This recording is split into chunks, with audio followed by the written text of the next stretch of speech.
एक लीक हुए FSB दस्तावेज में रूस ने चीन को दुश्मन कहा है और इससे रूस रंगे हाथों पकड़ा गया है। यह तब हुआ है जब पुतिन ने शी जिनपिंग से मुलाकात में उनकी दोस्ती को अटूट घोषित किया। लीक हुए मेमो से पश्चिमी खुफिया एजेंसियों द्वारा सत्यापित रूस के चीनी जासूसी के गहरे डर का खुलासा हुआ है। रूस चीन के साथ विश्वासघात करने वाला है। फेडरल सिक्योरिटी सर्विस का एक लीक दस्तावेज पुष्टि करता है कि मॉस्को अभी भी चीन को गुप्त रूप से शत्रु मानता है। पिछले 3 वर्षों से रूस के वैश्विक अलगाव के दौरान चीन द्वारा उसे संभालना आश्चर्यजनक है। जबकि अधिकांश देशों ने मॉस्को के यूक्रेन पर आक्रमण की निंदा की, बीजिंग ने संयुक्त राष्ट्र में रूस की आलोचना करने से इनकार कर दिया और नाटो एवं पश्चिमी हस्तक्षेप को इस संघर्ष का असली दोषी ठहराया। चीन रूस की एकमात्र जीवन रेखा बन गया। पश्चिमी देशों द्वारा रूसी तेल और गैस के बहिष्कार के बाद बीजिंग ने सहायता प्रदान की। चीन आज भी रूस का सबसे बड़ा तेल ग्राहक है। वास्तव में 2023 में चीन से रूस को निर्यात लगभग 47% बढ़ गया। इसमें वे उत्पाद भी शामिल हैं जिन्हें रूस पारंपरिक रूप से चीन से आयात नहीं करता था। स्मार्टफोन, कारों और औद्योगिक उपकरणों से लेकर गुप्त रूप से आपूर्ति किए गए रक्षा उपकरण तक जो रूस की सैन्य गतिविधियों के लिए महत्वपूर्ण हैं, सभी शामिल हैं। कई मायनों में चीन ही मुख्य कारण है कि रूस की सेना और अर्थव्यवस्था पूरी तरह ध्वस्त नहीं हुई है। फिर भी इन मददों के बावजूद रूस की संघीय सुरक्षा सेवा यूक्रेन युद्ध खत्म होने के साथ ही चीन का मुकाबला करने की योजना बना रही है, क्योंकि मॉस्को मानता है कि अगला बड़ा खतरा पश्चिम से नहीं बल्कि बीजिंग से आएगा। लेकिन उस लीक हुई FSS दस्तावेज में जाने से पहले हमें समझना होगा कि रूस और चीन गुप्त रूप से दुश्मन क्यों बने हुए हैं। ऐसा करने के लिए हमें 19वीं सदी तक जाना होगा। उस समय एक मजबूत शाही रूस ने कमजोर छिंग राजवंश का फायदा उठाया और असमान संधियों के माध्यम से ऐसा किया। 1858 की एगुन संधि और 1860 की पेकिंग संधि ने चीन को रूसी साम्राज्य को 10 लाख वर्ग किलोमीटर से अधिक क्षेत्र सौंपने को मजबूर किया, जिसमें प्रिमोर्स्की क्राय और रणनीतिक रूप से महत्वपूर्ण प्रशांत बंदरगाह शहर व्लादिवोस्तोक शामिल हैं। ये अपमानजनक रियायतें चीन के अपमान का शताब्दी का हिस्सा बनी, जो विदेशी शक्तियों द्वारा एक कष्टदायक समय था। कई दर्शकों ने बताया है कि वे चैनल को सब्सक्राइब करने के बावजूद YouTube हमारे वीडियो रिकमेंड नहीं कर रहा है। तो मैंने YouTube से इसके बारे में पूछा और YouTube के अनुसार आप में से 75% से भी ज्यादा लोग सब्सक्राइब नहीं किए हुए हैं। तो कृपया नीचे दिए गए लाइक और सब्सक्राइब बटन दबाएं। 1950 के शुरुआती वर्षों में माओ की नई स्थापित कम्युनिस्ट चीन और स्टालिन का सोवियत संघ एक समझौते पर पहुंचे। दोनों कंधा से कंधा मिलाकर खड़े थे, कम्युनिस्ट विचारधारा और पश्चिम के विरोध से जुड़े हुए। सोवियत संघ ने चीन की अर्थव्यवस्था और सैन्य शक्ति को मजबूत करने में भी अहम भूमिका निभाई। दोनों देशों ने एक दूसरे पर अपमान और आरोप लगाए, जिससे यह विवाद सिनो सोवियत विभाजन कहलाया। 1969 तक उनके संबंध इतने बिगड़ गए कि उस्सूरी नदी पर साझा सीमा पर तनाव हिंसक झड़पों में बदल गया। ये लड़ाइयां इतनी तीव्र थीं कि दोनों पक्षों ने कथित तौर पर परमाणु युद्ध तक जाने पर विचार किया, जिससे वे पूरी तरह से युद्ध के बेहद करीब पहुंच गए थे। इस बिंदु तक जहर इतना गहरा उतर चुका था कि रूस और चीन के बीच आपसी अविश्वास दशकों तक बना रहा और आज तक कायम है। दोनों देशों ने 1980 के दशक के अंत तक संबंध सामान्य कर ली और 2004 में एक औपचारिक सीमा समझौते पर पहुंचे, जिससे लंबे विवाद सुलझ गए, लेकिन चीन ने पूरी तरह माफ नहीं किया। वास्तव में उनके बीच की 4200 किमी लंबी सीमा काफी असमान है। रूस का सुदूर पूर्व एक विशाल संसाधन समृद्ध परंतु अल्प आबादी वाला क्षेत्र है। चीन के उत्तर पूर्वी सीमा पार सैकड़ों करोड़ लोग रहते हैं, जो विश्व के सबसे घनी आबादी और भूमि की कमी वाले क्षेत्रों में से एक है। 1988 में रूस चीन सीमा के पुनः खुलने पर चीनी मजदूर, किसान और व्यापारी बड़ी संख्या में रूस के सुदूर पूर्वी क्षेत्रों में आने लगे। उन्होंने कृषि भूमि पट्टे पर लेकर व्यवसाय शुरू किए और रूसियों द्वारा लंबे समय से उपेक्षित जमीनों को पुनः उपजाऊ बनाया। 2018 तक चीनी कंपनियों और नागरिकों ने लगभग 3,50,000 हेक्टेयर कृषि भूमि का स्वामित्व या पट्टा ले लिया था, जो पूरे क्षेत्र का करीब 16% है। इस प्रवाह ने नए निवेश और जरूरी श्रमिक तो लाए, पर साथ ही स्थानीय नाराजगी और संदेह को भी बढ़ावा दिया। कई रूसियों ने चीनी प्रवासियों पर साइबेरिया की नौकरियां और संसाधन छीनने का आरोप लगाया। चीन के विस्तारवाद का भय और रूस द्वारा अपनी पूर्वी सीमा पर नियंत्रण खोने की आशंका ने रोजमर्रा की बातचीत में स्थान बना लिया। असल में मॉस्को और बीजिंग के बीच सार्वजनिक रूप से घोषित दोस्ती के एक दशक बाद भी 2017 के एक सर्वेक्षण में दिखाया गया कि जितने भी रूसी लोगों से पूछा गया उनमें से आधे लोगों का मानना था कि चीन की बढ़ती उपस्थिति रूस की क्षेत्रीय अखंडता के लिए एक वास्तविक खतरा है। ये भावनाएं दर्शाती हैं कि रूसी अब भी चीन पर गहराई से अविश्वास रखते हैं। 2012 में शी के सत्ता में आने के बाद से उन्होंने और पुतिन ने 40 से अधिक बार मुलाकात की है और एक दूसरे को प्रिय मित्र कहते हैं। मैं स्पष्ट कर दूं, मॉस्को और बीजिंग को असल में जो जोड़ता है वह सच्ची दोस्ती नहीं है। यह उनकी आपसी अविश्वास और पश्चिम के प्रति विरोध है। इसीलिए 4 फरवरी 2022 को बीजिंग शीतकालीन ओलंपिक से ठीक पहले और पुतिन के यूक्रेन पर पूर्ण आक्रमण से कुछ हफ्ते पहले दोनों नेताओं ने घोषित किया कि उनके संबंधों की कोई सीमा नहीं है और कोई निषिद्ध सहयोग क्षेत्र नहीं है। यूक्रेन पर पुतिन के पूर्ण पैमाने पर आक्रमण के साथ ही ये सभी बड़े वादे तुरंत परखे गए। एक ही रात में रूस अलग थलग पड़ गया, उस पर हजारों पाबंदियां लगीं। फिर भी बीजिंग ने पश्चिमी देशों के आर्थिक युद्ध में शामिल होने से मना कर दिया। इसके विपरीत चीन ने रूस का और अधिक दृढ़ता से समर्थन किया। चीन ने रूसी ऊर्जा की भारी मात्रा खरीद कर और उपभोक्ता वस्तुएं व महत्वपूर्ण तकनीक उपलब्ध कराकर उस अर्थव्यवस्था को स्थिर करने में मदद की जो कई लोगों के मुताबिक पतन के कगार पर थी। बीजिंग ने संयुक्त राष्ट्र में रूस विरोधी प्रस्तावों पर मतदान से दूर रहकर या वीटो करके रूस को कूटनीतिक सुरक्षा प्रदान की। अक्टूबर 2023 में जब पुतिन और शी बीजिंग में पुनः मिले, उन्होंने विश्व के समक्ष एकता प्रदर्शित की। लेकिन निजी तौर पर पुतिन द्वारा रूसी आक्रमण की मंजूरी देने से ठीक 3 दिन पहले रूस की खुफिया एजेंसी एफएसबी ने एक नई काउंटर इंटेलिजेंस ऑपरेशन एंतांते 4 को मंजूरी दी। यह चौंकाने वाला है कि यह प्रोग्राम यूक्रेन या पश्चिम के खिलाफ नहीं बल्कि सीधे चीन के खिलाफ था। और यह हमें उस लीक दस्तावेज तक ले जाता है। चीन ने गुप्त रूप से राज्य के रहस्यों को खरीदने के लिए एक विशाल काला बाजार बना लिया है। गुमनाम ऑनलाइन एजेंटों, टेलीग्राम चैनलों और दर्जनों डार्क वेबसाइट्स पर छिपा ये काला बाजार आम लोगों को भर्ती करता है ताकि वे उनके गंदे काम पैसों के बदले कर सकें। इंडोनेशियाई जासूसी ब्रीफिंग्स लगभग $5,000 में, ताइवानी राजनयिक केबल्स $10,000 तक और ईरानी एजेंटों की पहचान कुछ $1,000 में बेची जाती है। ये असली दस्तावेजों में दर्ज आंकड़े हैं। निश्चित रूप से ऐसी कीमतें अमेरिका, यूरोपीय देशों, रूस, भारत और अन्य देशों की जानकारी के लिए भी उपलब्ध हैं। रूस के गुप्त एंतांते 4 ऑपरेशन को इसी खतरे का मुकाबला करने के लिए तैयार किया गया था। यूक्रेन युद्ध के शुरू होते ही रूस में चीनी जासूसी काफी बढ़ गई। रूस में चीन के सैन्य, सुरक्षा और रक्षा क्षेत्र के अधिकारी बड़ी संख्या में आने लगे। कहा गया कि वे युद्ध को करीब से देखने आए हैं।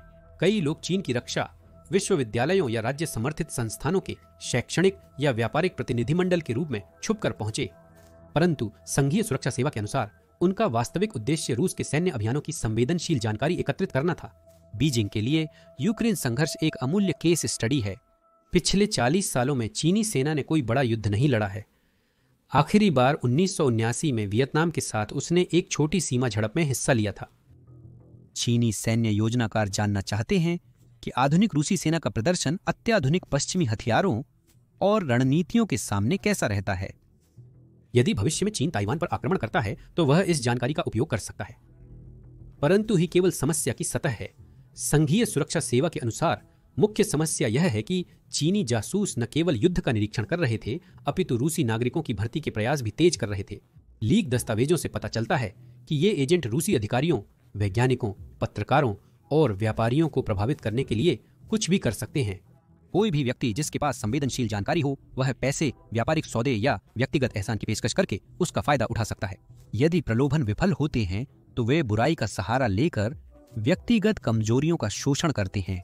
पता चला कि वे रूस के एरोस्पेस और रक्षा उद्योग को निशाना बना रहे हैं, ऐसे क्षेत्र जहां चीन ऐतिहासिक रूप से पीछे रहा है और तेजी से आगे बढ़ना चाहता है। उन्होंने हथियारों, जेट, मिसाइलों, एयरोडायनामिक्स, फ्लाइट कंट्रोल, प्रोपल्शन और संबंधित क्षेत्रों में विशेषज्ञता रखने वाले रूसी पायलटों, विमानन विशेषज्ञों और इंजीनियरों को निशाना बनाया है। मूलतः कोई भी व्यक्ति जिसके पास थोड़ी भी महत्वपूर्ण जानकारी है। एक अनोखे मामले में चीनी जासूसों ने एक्रोनोप्लान कार्यक्रम के इंजीनियरों में विशेष रुचि दिखाई।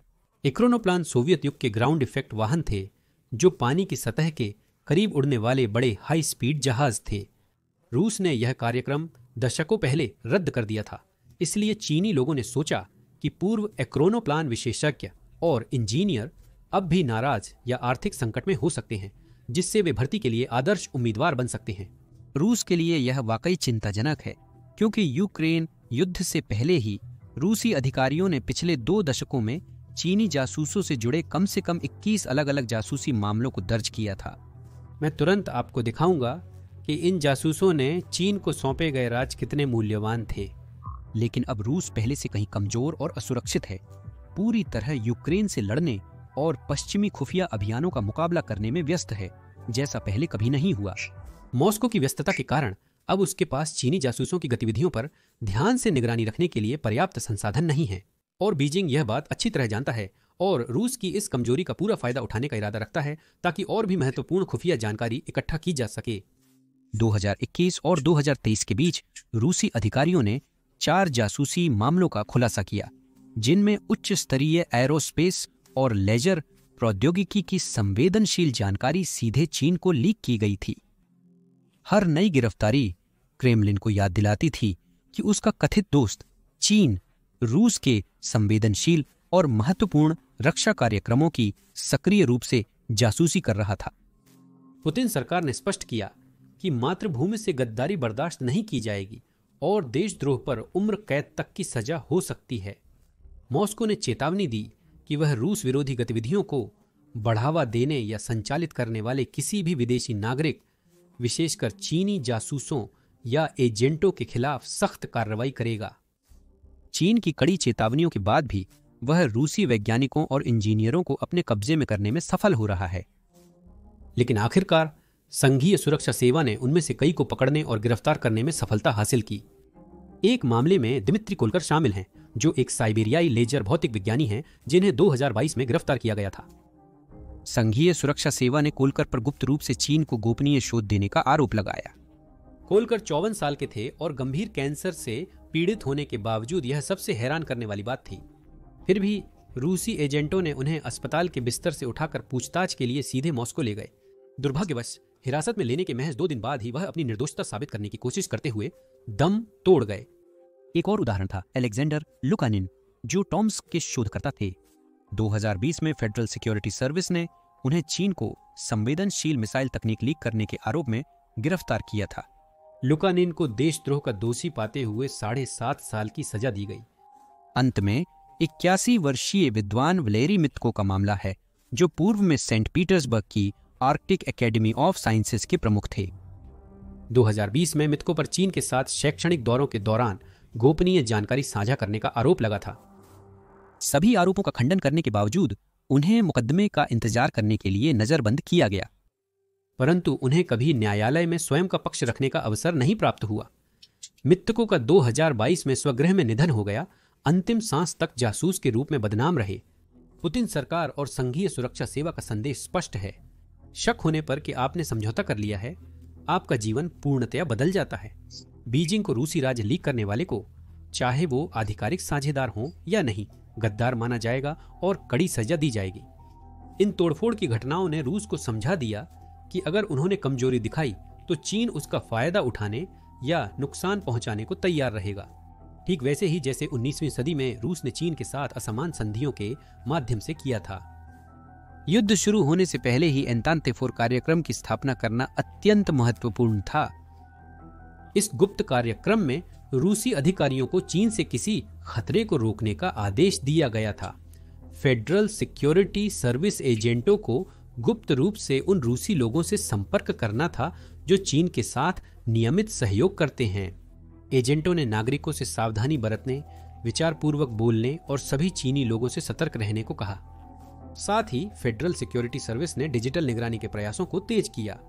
रूसी साइबर यूनिट्स ने चीनी सोशल मीडिया एप्स, खासकर वीचैट से बातचीत और डेटा ट्रैफिक को ट्रैक और विश्लेषित करना आरंभ किया।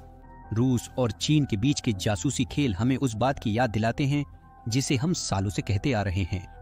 भू राजनीति और खुफिया जगत में कोई भी स्थायी मित्र या शत्रु नहीं होता।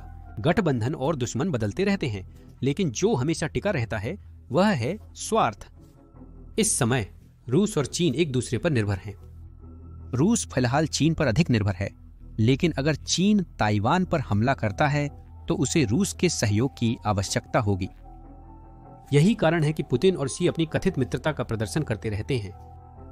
हालांकि अंदर ही अंदर उनके राजनीतिक नेता और खुफिया एजेंसियां एक दूसरे को कड़े प्रतिद्वंदी मानती हैं।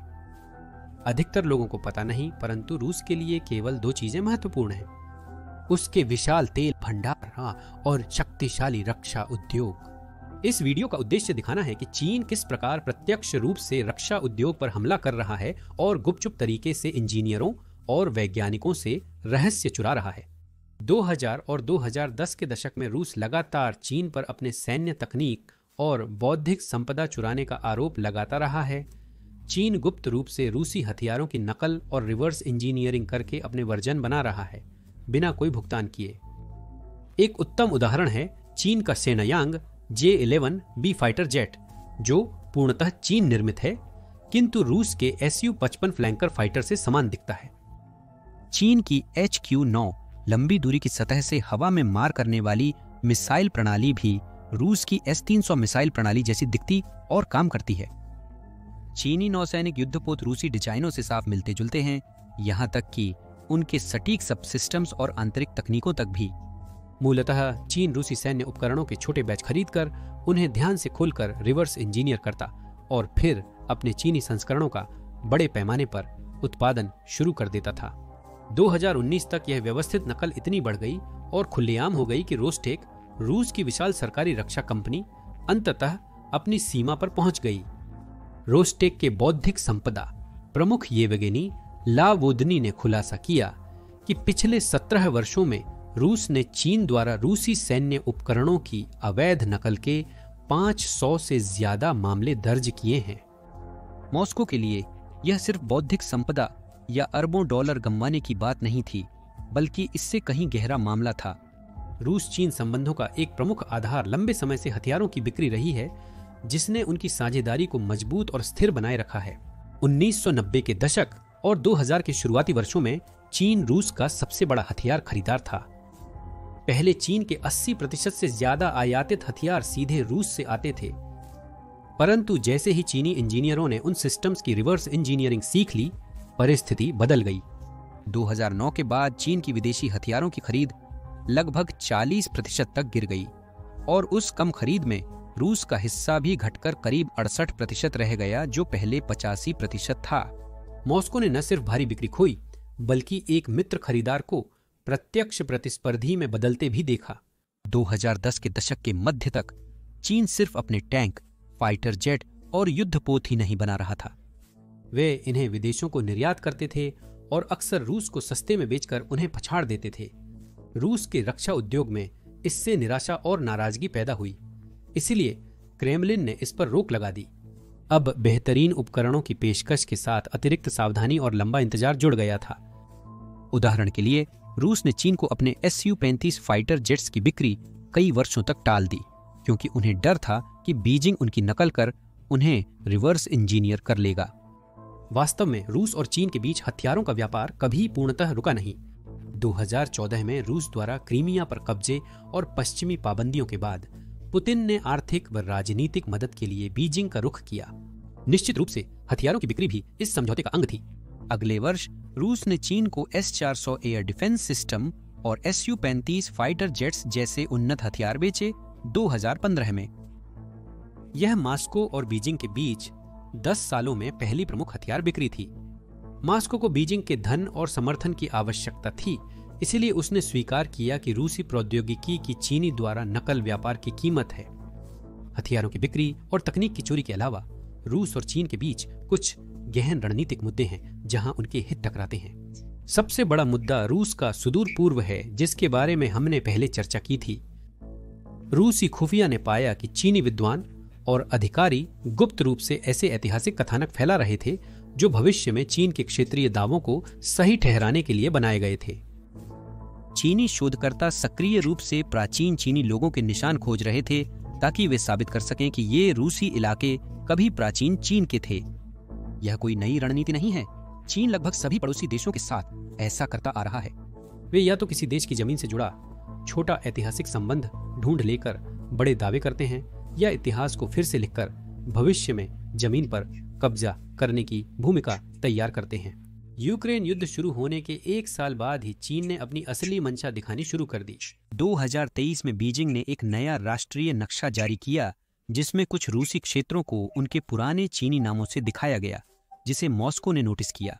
जवाब में रूस की संघीय सुरक्षा सेवा ने अपने एजेंटों को इन ऐतिहासिक पुनर्लेखन प्रयासों का दृढ़तापूर्वक विरोध करने का निर्देश दिया। उन्होंने एजेंटों को संवेदनशील ऐतिहासिक अभिलेखागार में काम करने वाले चीनी विद्वानों और प्रतिनिधि मंडलों पर सावधानी पूर्वक नजर रखने का निर्देश दिया।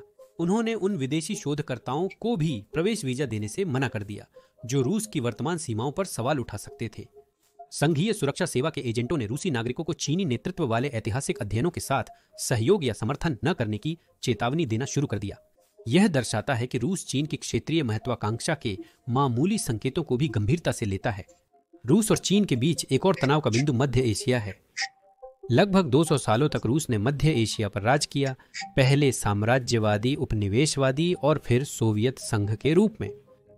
1991 में सोवियत संघ के टूटने के बाद भी मॉस्को ने कजाकिस्तान, उज्बेकिस्तान, किर्गिस्तान, ताजिकिस्तान और तुर्कमेनिस्तान पर अपना प्रभाव बनाए रखने के लिए कड़ी मेहनत की।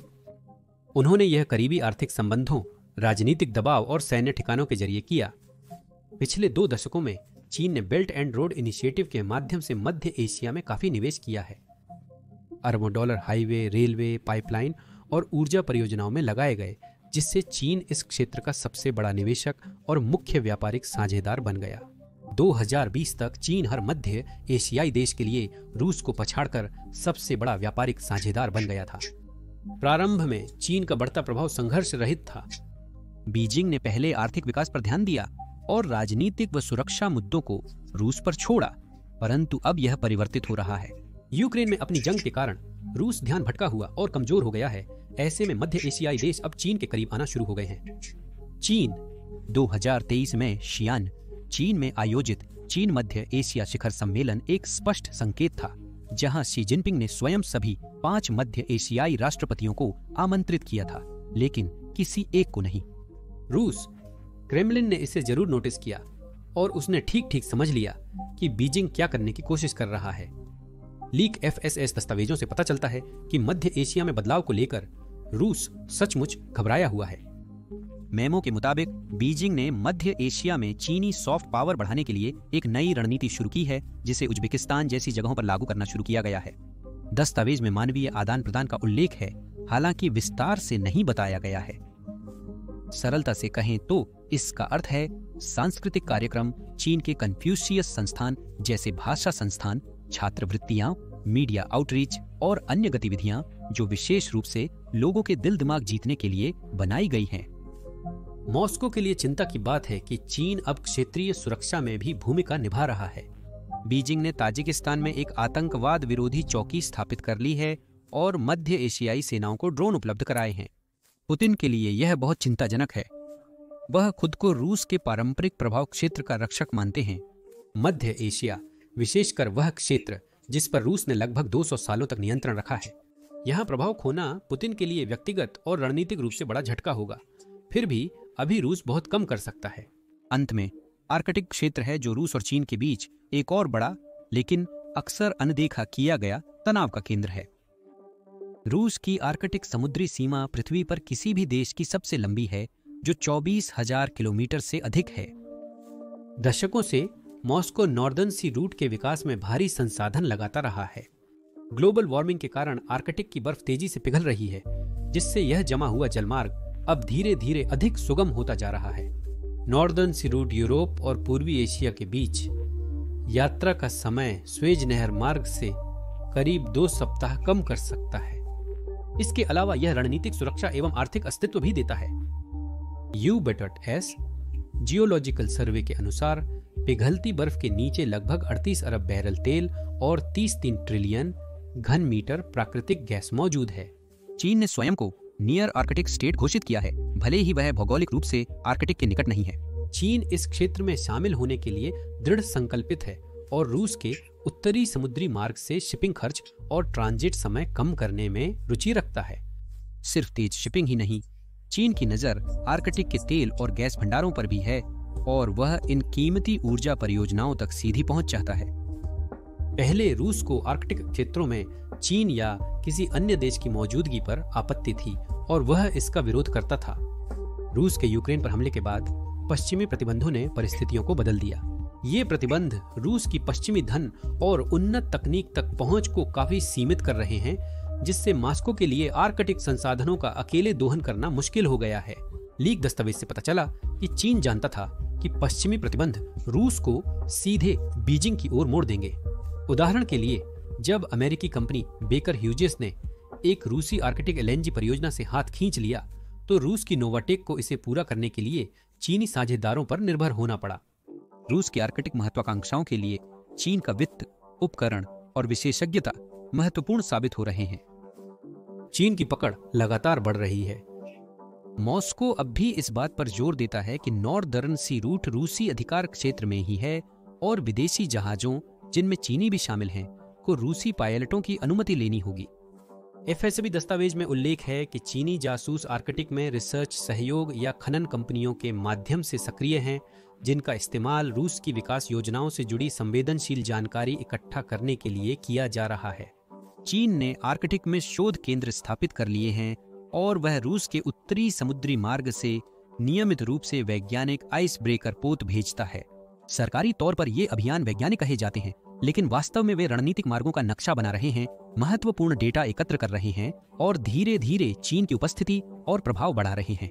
रूस को चिंता है कि चीन आर्कटिक में मददगार की बजाय एक आक्रामक खिलाड़ी बन सकता है, खासकर यदि रूस अलग थलग रहता है और उसे चीनी निवेश की आवश्यकता होती है। वर्तमान में आर्कटिक में रूस चीन सहयोग व्यावहारिक और आवश्यक है, लेकिन संघीय सुरक्षा सेवा के झांपन के अनुसार यह स्थिति जल्द ही बदल सकती है। अगर बीजिंग मॉस्को के साथ धोखा करने का फैसला करता है, विभिन्न चर्चाओं के बावजूद संघीय सुरक्षा सेवा निकट भविष्य में चीन के खिलाफ कठोर कदम उठाने की संभावना नहीं है। वे अपनी निगरानी बढ़ाएंगे, सतर्क रहेंगे और संभव होने पर चुपचाप विरोध करेंगे, लेकिन इससे ज्यादा कुछ गंभीर नहीं करेंगे। फिलहाल विरोधी विचारों के बावजूद मॉस्को और बीजिंग एक दूसरे पर निर्भर हैं। कम से कम इस वक्त के लिए उनके पास इससे बेहतर विकल्प नहीं है। ऐसा लगता है कि पुतिन पहले से ही चीन के करीब जाने के जोखिमों से अवगत हैं, जिसमें हमारे द्वारा उल्लेखित सभी बातें शामिल हैं। फिर भी वे आगे बढ़ने का निर्णय ले चुके हैं, क्योंकि उनके विचार से फायदे नुकसान से अधिक हैं। अब तक यह संतुलन कार्य कर रहा है। दोनों देशों के बीच सहयोग लगातार मजबूत हो रहा है। नई ऊर्जा डील्स, जैसे साइबेरिया से सीधे चीन तक अतिरिक्त गैस पाइपलाइनों की योजना, रूसी व्यापार में चीनी युआन का बढ़ता उपयोग, संयुक्त सैन्य अभ्यास और बॉम्बर पेट्रोल और संयुक्त राष्ट्र सुरक्षा परिषद जैसे मंचों पर कूटनीतिक तालमेल। लीक मेमो से पता चलता है कि फेडरल सिक्योरिटी सर्विस और बीजिंग की खुफिया एजेंसी दोनों ही बेहद सतर्क और सक्रिय रहेंगी। उन्होंने आंतरिक सुरक्षा खड़ी कर दी है और रूस से लौटने वाले एजेंट्स का पॉलीग्राफ टेस्ट कर रहे हैं। चीन रूस के साथ संपर्क में आने वाले अपने छात्रों और नागरिकों पर भी नजर रख रहा है। दोनों पक्षों के बीच विश्वास की कमी स्पष्ट है। पश्चिमी सरकारों ने मॉस्को बीजिंग संबंधों में आ रही दरारों को देखा है और कभी कभार इनका फायदा उठाने पर विचार किया है। कुछ अमेरिकी रणनीतिकार तर्क देते हैं कि यदि रूस का चीन से डर पश्चिम के साथ प्रतिद्वंद्विता से अधिक हो जाए, तो शायद रूस को चीन के प्रभाव से अलग किया जा सकता है। धन्यवाद।